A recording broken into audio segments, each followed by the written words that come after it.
Generally, Uganda went to polls on the 14th of January 2021, and we saw a lot of events transpiring before and after the elections. First of all, before the election started, we saw very many youth were very vibrant in campaigning for their different particular candidates. And we saw how they were vibrant through using of social media platforms, using their other spaces.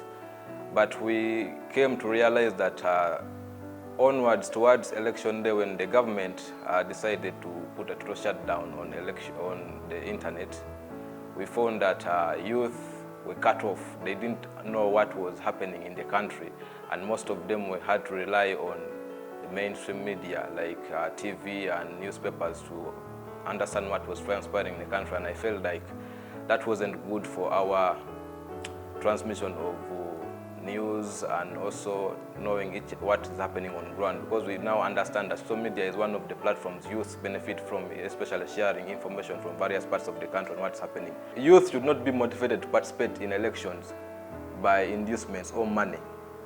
We need to understand that we as the youth, we are the people who are supposed to take up this country to a next level. So we need to motivate our own selves to participate in voting leaders whom we feel like will represent us and solve our problems. So we don't need to be given money first to participate in processes that are going to benefit us moving forward. We don't need to make sure that we shrink spaces where youth can be able to participate and also air out their views, especially like shutting down social media. It has a reverse effect on how youth can be able to get information from various countries and also from Uganda on how the election process is taking place. Because I do believe government had its own reservations on why they decided to shut down the internet, but it affected the youth. Government needs to look for a better formula of maybe not totally shutting down the internet, but making sure that they address challenges that are affecting the nation, so that they don't have a volatile population that will, every time after elections, turn up against maybe the results. So we need to address what are some of the challenges that we face in our electoral process. If we have challenges that we don't address each and every electoral cycle, that means we are likely to trigger a population that will turn violent and not believe in the processes that we always conduct.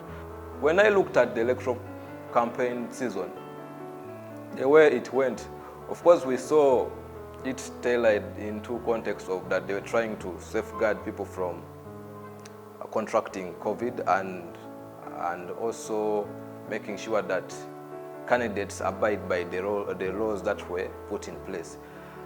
But when we saw various candidates campaign, there were candidates that were tear-gassed, other candidates could not be tear-gassed.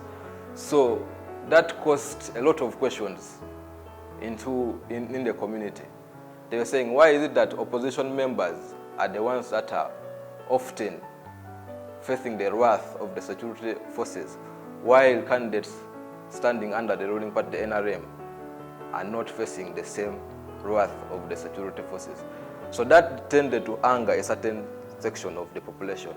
So they didn't start believing in what the police and what the Electoral Commission was trying to do. They looked at all the state institutions, both the Electoral Commission and the police, as being biased towards other candidates. So I believe that moving forward, we need to address the issues concerning how do we manage everything in our society.